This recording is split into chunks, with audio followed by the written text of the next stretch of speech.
Praise the Lord. ജീവജലം എന്ന പ്രതിദിന വാഗ്ദത്ത വചനത്തിലേക്ക് ലോകമെമ്പാടുമുള്ള ദൈവമക്കൾക്ക് വേഗം വരുന്നവനായ യേശുക്രിസ്തുവിന്റെ അതിപരിശുദ്ധ നാമത്തിൽ സ്നേഹ വന്ദനം. ഇന്ന് 2024 നവംബർ മാസം 30-ാം തീയതി ശനിയാഴ്ച. സ്വർഗത്തിലെ ദൈവത്തിന്റെ വലിയ കൃപയാൽ ഈ വർഷത്തിന്റെ 11-ാം മാസം കൂടെ നാം പിന്നിടുകയാണ്. കഴിഞ്ഞ ഒരു മാസമെന്നോ 11 മാസമെന്നോ മാത്രമല്ല, നാം ഓരോരുത്തരും അമ്മയുടെ ഉദരത്തിൽ ഉരുവായ സമയം മുതൽ ഈ നിമിഷം വരെ പോറ്റിപ്പുലർത്തിയ സർവശക്തനായ ദൈവത്തിന് നന്ദിയും സ്തുതി സ്തോത്രങ്ങളും അർപ്പിച്ചുകൊണ്ട് ഇന്നത്തെ വാഗ്ദത്ത വചനത്തിനായി ഒരുങ്ങാം. ഇന്ന് ജീവജലത്തിൽ കൂടി പ്രോമിസ് വേഴ്സായി നമുക്ക് ലഭിച്ചിരിക്കുന്നത് വിശുദ്ധ ലൂക്കോസ് എഴുതിയ സുവിശേഷം 19-ാം അധ്യായം 48-ാം വാക്യം. സെയിന്റ് ലൂക്ക് ചാപ്റ്റർ 19 വേഴ്സ് 48 നാം ഇങ്ങനെ വായിക്കുന്നു: എങ്കിലും ജനമെല്ലാം അവന്റെ വചനത്തിൽ ആകൃഷ്ടരായിരുന്നതിനാൽ എന്തു ചെയ്യേണ്ടു എന്ന് അവർ അറിഞ്ഞില്ല. യേശുക്രിസ്തുവിന്റെ പരസ്യ ശുശ്രൂഷ പൂർത്തീകരിക്കപ്പെട്ട് പിതാവാം ദൈവം പുത്രനാം ദൈവത്തെ ഈ ഭൂമിയിലേക്ക് അയച്ചതിന്റെ പരമപ്രധാനമായ ലക്ഷ്യത്തിലേക്ക് നീങ്ങുന്ന ഒരു മനുഷ്യൻ എന്നുള്ള നിലയിൽ യേശുവിന്റെ ഈ ഭൂമിയിലെ അവസാന ആഴ്ചവട്ടത്തിലേക്ക് പ്രവേശിച്ചിരിക്കുന്നു. അതെ, ഹോസന്ന ഞായറാഴ്ച ആരാധനകൾക്കും കഴുതപ്പുട്ടിക്കുറത്തുള്ള ഘോഷയാത്രയ്ക്കും ശേഷം തിങ്കളാഴ്ച ദിവസം യേശു ഇതാ ദേവാലയത്തിൽ വന്ന് അവിടെ പൊൻവാണിവക്കാരെയും ദൈവഹിതമല്ലാത്തതിനെ മുഴുവനും പുറത്താക്കുന്നു. എന്റെ ആലയം പ്രാർത്ഥനാലയം എന്ന് വിളിക്കപ്പെടുന്നു, നിങ്ങളോ അതിനെ കള്ളന്മാരുടെ ഗുഹയാക്കി തീർത്തു. ഇങ്ങനെ യേശു ശാസിക്കേണ്ടവരെ ശക്തമായ ഭാഷയിൽ ശാസിക്കുന്നു, ഒഴിവാക്കേണ്ടവരെ ഒഴിവാക്കുന്നു. തുടർന്ന് ദിനംതോറും യേശു ദൈവാലയത്തിൽ വന്ന് വചനം ശുശ്രൂഷിച്ചു കൊണ്ടിരുന്നു. ഈ സമയത്ത് മഹാപുരോഹിതന്മാരും ശാസ്ത്രിമാരും പ്രമാണികളും യേശുവിനെ എങ്ങനെ ഇല്ലാതാക്കണം എന്നതിന് തക്കം പാർത്തുകൊണ്ടിരിക്കുകയാണ്. പക്ഷേ യേശു ദിവസേന ദൈവാലയത്തിൽ വന്ന് വചനം ജനങ്ങൾക്ക് വിളമ്പിക്കൊണ്ടിരുന്നു. ജനങ്ങൾ വചനം കേട്ട് വചനത്തിൽ ആകൃഷ്ടരായി യേശുവിന്റെ വാക്കുകൾ ശ്രദ്ധിച്ച് വളരെ സൂക്ഷ്മതയോടും താല്പര്യത്തോടും ഇരുന്നതിനാൽ ഈ പ്രമാണിമാർക്കും ഈ പ്രധാനപ്പെട്ട പുള്ളികൾക്കും പരീശന്മാർക്കും ആർക്കും യേശുവിനെ ഒന്നും ചെയ്യുവാൻ പറ്റാതെയായി. അതുകൊണ്ട് എന്ത് ചെയ്യണമെന്നവരാകെ കൺഫ്യൂഷനിലായി. അവർക്കൊന്നും ചെയ്യാൻ പറ്റാത്ത അവസ്ഥയിൽ എത്തിച്ചേർന്നു. ഇവിടെ ഈ മാസാവസാനം ദൈവത്തിന്റെ വചനം നമ്മെ ഓർമ്മിപ്പിക്കുന്ന ഒരു പരമാർത്ഥമുണ്ട്. യേശുവിനെ പല വിധത്തിൽ തകർക്കുവാൻ തക്കം പാർത്തിരുന്നവർ യേശുവിന്റെ അടുക്കൽ എത്തുവാൻ പോലും കഴിയാതെ നിസ്സഹായരായി എന്ത് ചെയ്യും എന്ന് സ്വയം അറിയാതെ വിഷണ്ണരായി നിൽക്കുന്നു. ഇതിന് യേശു ഒരു വലിയ പ്രൊട്ടക്ഷനോ സെക്യൂരിറ്റി ഗാർഡിനെയോ പിതാവിനോട് പറഞ്ഞ് ദൂതന്മാരെയോ ഒന്നും ഇറക്കിയിട്ടില്ല. പിന്നെ എന്താണ് അവിടെ സംഭവിച്ചത്? തിരുവെഴുത്ത് തന്റെ അടുക്കൽ വന്നിരുന്ന ജനത്തിന് വളരെ ശക്തമായും സൗമ്യമായും ദൈവകൃപയോടും പറഞ്ഞുകൊണ്ടിരുന്നു. ആ ദൈവവചനത്തിൽ ജനങ്ങൾ ആകൃഷ്ടരായി. അതായിരുന്നു യേശുവിന്റെ പ്രൊട്ടക്ഷൻ. അതായിരുന്നു യേശുവിനെ കാവൽ ചെയ്തത്. തന്മൂലമാണ് ഇതാ യേശുവിനെ തകർക്കുവാൻ ആഗ്രഹിച്ചവർക്ക് യേശുവിന്റെ അടുക്കൽ എത്തുവാൻ പറ്റാതെ വണ്ണം ബുദ്ധിമുട്ടിലായിപ്പോയത്. ഒരു മാസത്തിന്റെ അന്ത്യയിലേക്ക് എത്തി, ഒരാഴ്ചയുടെ അവസാനത്തിലേക്ക് നമ്മൾ എത്തി. പ്രിയമുള്ളവരെ, ഇന്ന് ലോകപ്രകാരം മനുഷ്യർ പല കാര്യങ്ങളിൽ ആകൃഷ്ടരാകുന്നു. പക്ഷേ നമുക്ക് ദൈവവചനത്തിൽ എത്രത്തോളം താല്പര്യമുണ്ട്? ഇന്ന് യഥാർത്ഥ സുവിശേഷ യോഗങ്ങൾക്ക്, ദൈവജന ശുശ്രൂഷകൾക്ക് ആർക്കും താല്പര്യമില്ല. ആർക്കും അതൊന്നുമല്ല ഇഷ്ടം. ഇന്നത്തെ പുതിയ പുതിയ തന്ത്രങ്ങളും കുതന്ത്രങ്ങളും ഉണ്ടെങ്കിൽ അതിനോട് വലിയ താല്പര്യമാണ്. ജനങ്ങൾ ഓടിയെത്തും. അതെ, അതിന്റെ വ്യക്തമായ ഒരു തെളിവാണ് കഴിഞ്ഞ 4.5 വർഷത്തോളമായി ജീവജലം എന്നുള്ള ഈ ദൈവവചന ശുശ്രൂഷ ഇന്ന് 1705 എപ്പിസോഡിലേക്ക് പ്രവേശിക്കുകയാണ്.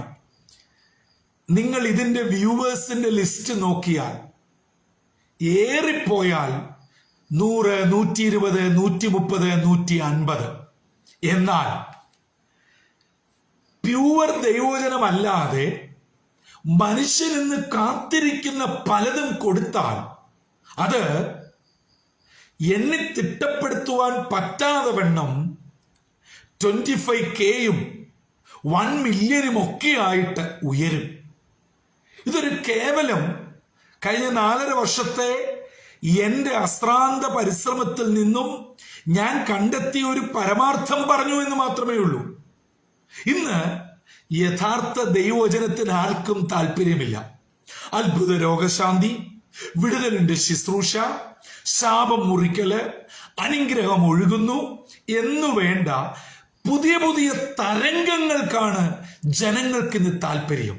എന്നാൽ എന്നെ കേൾക്കുന്ന ദൈവമക്കളെ, നാം ആകൃഷ്ടരാകേണ്ടത് യേശുവിലും ദൈവവചനത്തിലുമാണ്.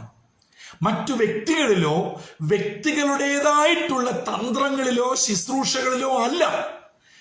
ദൈവവചനം മാത്രമേ നിലനിൽക്കുന്നതുള്ളൂ. ഈ ഭൂമിയിൽ മറ്റുള്ളതെല്ലാം മാറിപ്പോകും, ഇല്ലാതെയാകും. നിലനിൽക്കുന്നത്, സ്വർഗത്തിൽ എന്നേക്കും സ്ഥിരമായിരിക്കുന്നത് ദൈവത്തിന്റെ വചനമാണ്. ഇന്ന് ആത്മീയ ലോകത്ത് കാട്ടിക്കൂട്ടുന്നതൊക്കെ ഒരു നിശ്ചിത കാലയളവ് കഴിയുമ്പോൾ നിന്നു പോകും, മാറിപ്പോകും. പക്ഷേ ദൈവവചനം ഒരിക്കലും മാറുകയില്ല. ആ ദൈവവചനമാണ് യേശുവിന് പ്രൊട്ടക്റ്റായി ഈ പുരോഹിതന്മാർക്കോ പ്രമാണിമാർക്കോ പരീശന്മാർക്കോ യേശുവിനെ ഒന്നും ചെയ്യാൻ പറ്റാതെ വണ്ണം ജനങ്ങൾ യേശുവിന്റെ അടുക്കൽ കൂടുവാൻ ഇടയായത്. അങ്ങനെയെങ്കിൽ എന്നെയും നിങ്ങളെയും സ്വർഗം പ്രൊട്ടക്ട് ചെയ്യണമെങ്കിൽ, ഇന്ന് നാം കടന്നു പോകുന്ന ചെറുതും വലുതുമായ വിഷയങ്ങളുടെ മധ്യേ വിടുതൽ ആവശ്യമെങ്കിൽ ചെയ്യേണ്ടത് എങ്ങും ഓടണ്ട, ഒരു സഭയും വിട്ട് ചാടിപ്പോകണ്ട, ഒരു കൂട്ടായ്മയും കളഞ്ഞ് ഓടിപ്പോകണ്ട.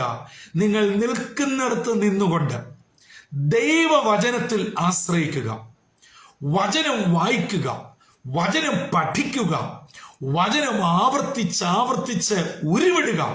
പ്രിയമുള്ളവരെ, ഈ വചനത്തിന് മാത്രമേ നമ്മെ വിടുവിക്കുവാൻ കഴിയുകയുള്ളൂ, സൗഖ്യം തരുവാൻ കഴിയുകയുള്ളൂ. യേശു തന്റെ ശുശ്രൂഷകളിൽ വചനം പറയുമ്പോൾ വിടുതൽ നടന്നുകൊണ്ടിരുന്നു. അതെ, ഒരു 20-25 വർഷങ്ങൾക്ക് പുറകിൽ നമ്മുടെ കേരളത്തിൽ നോക്കിയാൽ കൺവെൻഷൻ നോട്ടീസുകളിൽ സുവിശേഷ യോഗം എന്ന് മാത്രമേ ഉണ്ടായിരുന്നുള്ളൂ. അന്ന് ഭക്തന്മാരായ പിതാക്കന്മാർ ദൈവവചനം ശുശ്രൂഷിക്കുമ്പോൾ ആ ദൈവവചനത്തിൽ കൂടെ വിടുതൽ നടന്നിരുന്നു. എന്നാൽ ഇന്ന് കൺവെൻഷൻ യോഗങ്ങളുടെ ചിത്രം മാറി. ഇന്ന് വലിയ ഗാനമേളകളായി, വലിയ വലിയ കലാപരിപാടികളായി മാറി. അവിടെ ഇന്ന് ആത്മാവില്ലാത്ത, വചനമില്ലാത്ത, കർണരസമാകുമാറുള്ള പദ്ധതികളായി മാറി, ഒരു പ്രോഗ്രാമായി മാറി. ദൈവജനമേ, ദൈവവചനത്തിനെ നമ്മളെ വിടുവിക്കുവാൻ കഴിയുകയുള്ളൂ, സൗഖ്യമാക്കുവാൻ കഴിയുകയുള്ളൂ. പിതാക്കന്മാർ ദൈവവചനം കൊടുത്തു, അനേകർ വിടുതലിലേക്ക് വന്നു. അങ്ങനെ വിടുതലിലേക്കും രക്ഷയിലേക്കും ദൈവകൃപയിലേക്കും വന്നവർ ഇന്നും നിൽക്കുന്നുണ്ട്. അല്ലാത്ത ഇന്നത്തെ പുത്തൻ ആത്മീയതയും പുത്തൻ വചനവുമാകുമ്പോൾ അതിന്റെ ഗ്യാരണ്ടിയും വാറണ്ടിയും 3 monthsോ 6 monthsോ മാത്രമേ ഉള്ളൂ. അതുകൊണ്ട് ദൈവവചനത്തിൽ ഉറയ്ക്കുക, ആശ്രയിക്കുക. ആ വചനമായിരിക്കണം നമ്മുടെ രക്ഷ, നമ്മുടെ പ്രൊട്ടക്ഷൻ, നമ്മുടെ വിടുതൽ. അതെ, പിശാച് ഓടി ഒളിക്കുന്നത് ദൈവവചനത്തിലാണ്. യേശു 40 ദിവസത്തെ ഉപവാസത്തിന് ശേഷം കണ്ടുമുട്ടുന്നതും സംവദിക്കുന്നതും സാത്താനുമായിട്ടാണ്. സാത്താൻ യേശുവിനോട് വചനത്തിൽ കൂടെ സംസാരിച്ചപ്പോൾ വചനത്തിൽ കൂടെ തന്നെ യേശു അതിനെ വെട്ടി. കുറെ കാലത്തേക്ക് യേശുവിൽ നിന്നും സാത്താൻ അകന്നുപോയി.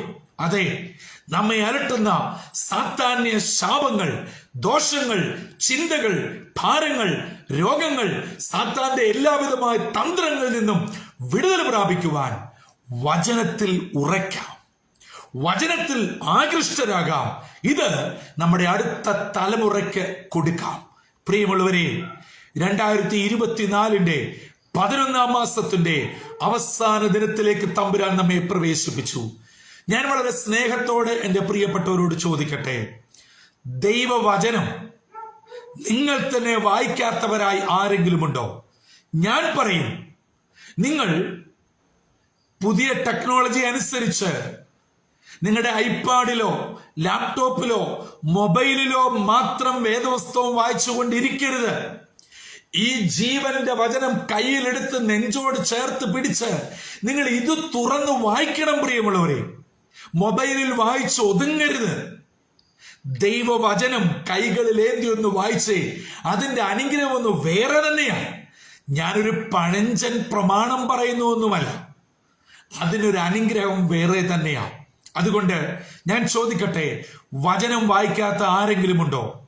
വെറുതെ കുരിശു വരച്ച് കിടക്കുകയാണോ? അല്ല, പോരാ. നിങ്ങൾ കുടുംബ പ്രാർത്ഥനയിൽ പങ്കുചേരുന്നുണ്ടാവാം, പാട്ട് പാടുന്നുണ്ടാകാം.